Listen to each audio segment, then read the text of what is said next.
dari berbagai sisi. Saya nggak berlebihan, bukan karena anak muji orang tua, mantu muji mertua, enggak. Saya bicara apa adanya. Karena haram hukumnya orang memuji karena untuk menjilat, hukumnya haram, saudara. Memuji orang yang nggak pantas dipuji adalah sebuah kehinaan. Tapi memuji orang yang mulia, maka kita ikut-ikutan kecipratan kemuliaannya, saudara. Dari segi ilmu dah yang pertama, Masya Allah, keilmuannya luar biasa. Cintanya sama ilmu sampai ubun-ubun. Sampai-sampai saya dapat cerita dari Umi Fadlan bin Yahya, mudah-mudahan Allah berikan panjang umur, sehat walafiat.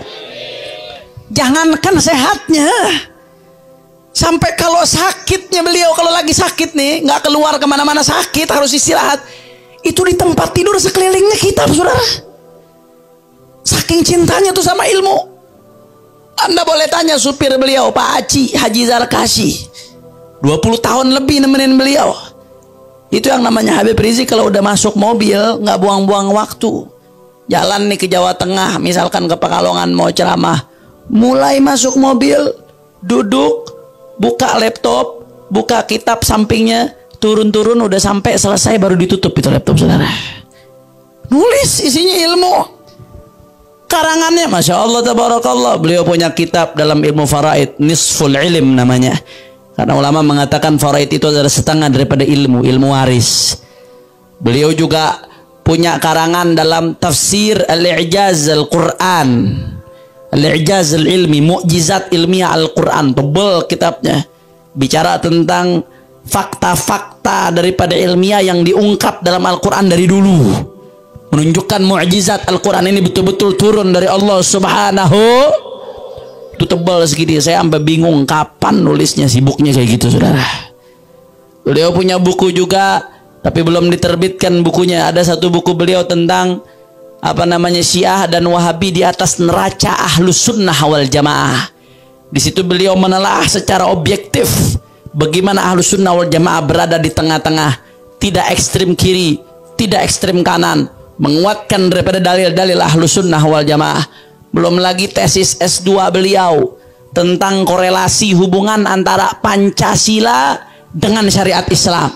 Karena ada orang-orang yang berusaha benturkan Pancasila dengan syariat. Kalau pro syariat berarti anti Pancasila. Kalau Pancasila berarti nggak cocok sama syariat. Itu mau ngebodohin umat, saudara. Beliau tulis tesis S2 mendapatkan predikat cum laude tentang Pancasila dan kaitannya dengan syariat Islam, saudara. Alhamdulillah.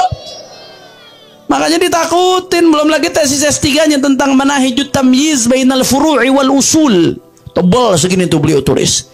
Metode pemilahan dan pemilihan antara furu' dan usul. Karena mohon maaf, zaman sekarang banyak orang yang salah kaprah sehingga salah sikap. Salah kaprah bagaimana? Yang furu' dibilang usul, yang usul dibilang furu'. Yang mestinya beda khilaf dianggap nggak boleh ada khilaf. Yang mestinya nggak bisa khilaf dianggap boleh ada khilaf. Karena terbalik-balik. Contohnya orang liberal. Orang liberal urusan usul, prinsip, tapi dianggap nggak apa-apa kita beda. Ahmadiyah punya nabi baru, nggak apa-apa kita menghormati perbedaan. Ada apa kagak yang begitu tuh? Karena dia nggak bisa benar-benar bedain antara furu dan usul. Ada lagi kelompok sebaliknya. Masalah-masalah furu dianggap usul, begitu beda dikafir-kafirin.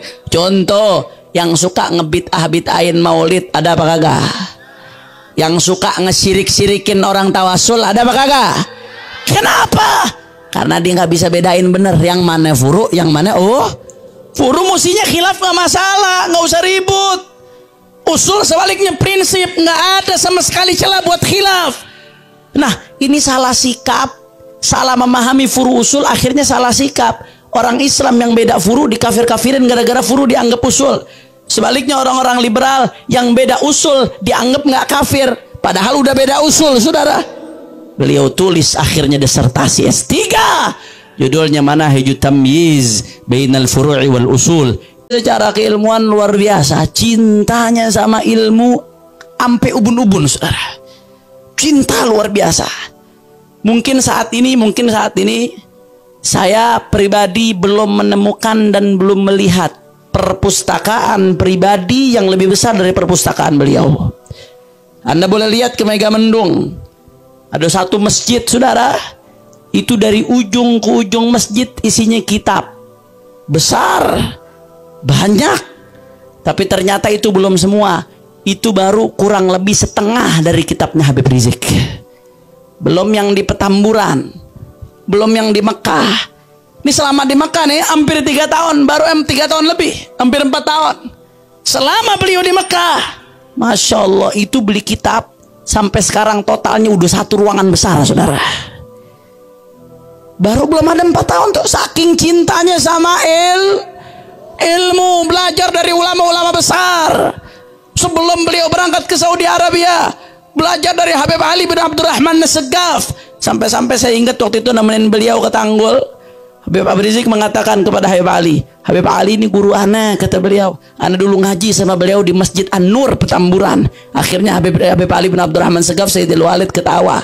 Kata Habib Ali, beliau senang murid ingat sama gurunya, walaupun murid udah jadi orang besar. Kata Sayyidil Walid, man arada an yanzura ila akhlaqis salaf ma'a ustadihin falyanzur ila hadza.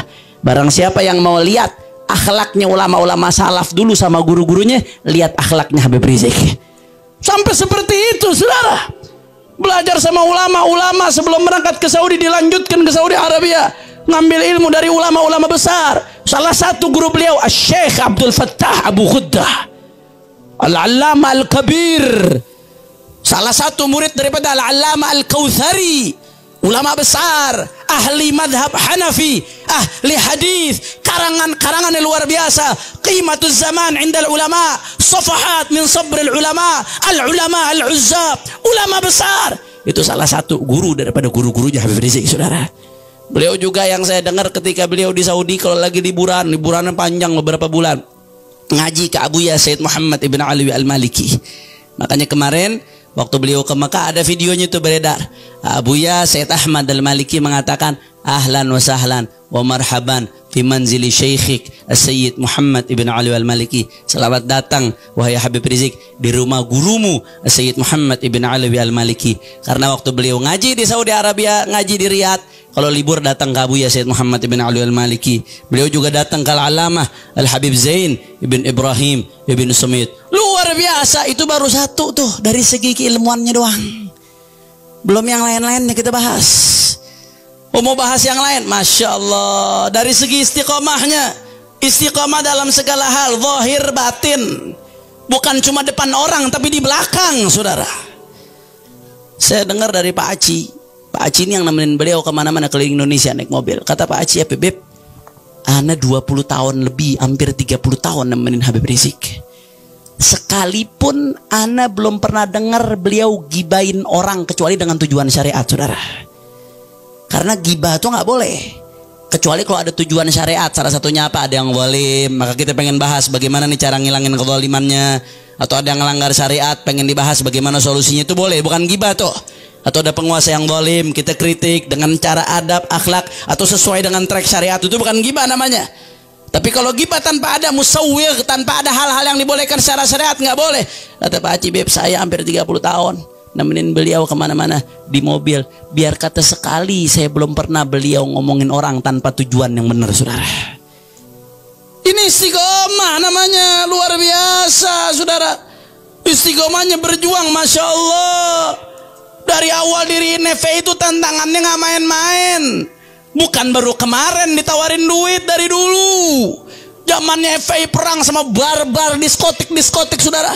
Itu beliau bilang, entar duit datang seplastik, entar duit datang sekoper. Ada salah satu habaib yang ngomong sama saya ini tahu ada ulama-ulama yang nerima, tapi saya tahu betul bagaimana Habib Rizik dari dulu menolak istiqomah saudara. Kami perjuangan, ini keistiqomahannya, tawadunya, Masya Allah, tabarakallah. Ketika 212 umat jutaan berkumpul saudara, partai politik kagum, nggak ada yang bisa ngumpulin begitu. Betul? Majelis-majelis kagum. Beliau jadi pimpinan saat itu. Tapi apa kata beliau saudara di mimbar-mimbar setelah 212? Itu tujuannya tidak lain dan tidak bukan untuk menekan hati beliau saudara. Beliau ketika disanjung habis-habisan, beliau sampaikan di mimbar-mimbar, kumpulnya manusia segitu banyak bukan karena siapapun, bukan karena orang manapun, tapi semua murni karena Allah Subhanahu wa taala. Siapa yang menggerakkan hati manusia? Jawab yang kompak, siapa yang gerakkan hati manusia? Siapa yang mengumpulkan mereka? Siapa yang menyatukan mereka? Takbir. Itu beliau sampaikan di mana-mana. Beliau pernah pesan sama saya, Hanif, dan kepada menantu-menantu beliau, manakala kita berdiri di mimbar dakwah, jangan pernah kita merasa lebih mulia dari orang-orang yang ada di bawah, saudara. Saya dengar pesan ini dari dua orang. Yang pertama dari guru saya Habib Segaf Baharun, selalu beliau mengulang-ulangi kata ini. Dan yang kedua dari beliau Habib Rizik, saudara. Tancapkan dalam hati, begitu kita berdiri di mimbar dakwah, jangan pernah merasa engkau yang paling mulia, orang lain lebih rendah darimu, enggak. Kalau begitu dakwah kita nggak bakal sampai ke kuping orang. Tapi pesan beliau, begitu kau berdiri di mimbar dakwah, pandang mereka semua yang hadir lebih baik darimu.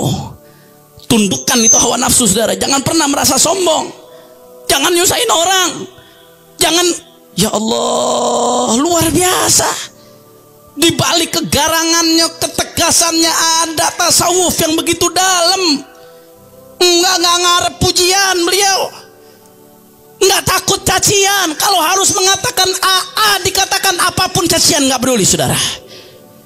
Kalau harus melakukan sesuatu nggak peduli pujian, nggak nyari popularitas, tapi Allah Subhanahu wa taala yang angkat. Mau bicara apa lagi? Birrul walidain, baktinya sama orang tua, yang saya dengar langsung dari istri saya. Selalu diceritakan itu sama ibunya beliau, sama ibu istri saya, sama mertua saya, Syarifah Ummana, Syarifah Fadlun. Habib Rizik sebelum beliau punya rumah masih ngontrak, tapi beliau udah bangunin rumah buat ibunya, saudara. Diduluin tuh ibunya, dia masih ngontrak, ibunya udah dibangunin rumah. Makanya Allah kasih keberkahan. Mudah-mudahan Allah Subhanahu wa taala jaga zahir batin beliau, dimenangkan perjuangannya, diistiqomahkan langkah kakinya, dan mudah-mudahan kita terus dapat keberkahan daripada beliau. Amin ya rabbal. Oleh karena itu saudara, oleh karena itu nggak rugi kalau kita berjuang di belakang ulama-ulama yang istiqamah. Nggak rugi, saudara. Justru merugi mereka yang membenci ulama-ulama yang istiqamah, saudara. Jangan dipikir tubuh dijarot dengan dia bakar fotonya Habib Rizik malah menjadi hina, malah menjadi rendah. Jangan mereka pikir dengan difitnah chat malah menjadi hina, malah menjadi rendah. Saudara, demi Allah, semakin seorang ulama dihina, semakin seorang ulama direndahkan, demi Allah akan semakin diangkat oleh Allah dan diberikan kemenangan oleh Allah, saudara. Takbir, takbir, takbir. Maka saya mau tanya, kira-kira umat Islam siap istiqamah di bawah komando beliau? Siap terus berjuang bersama beliau?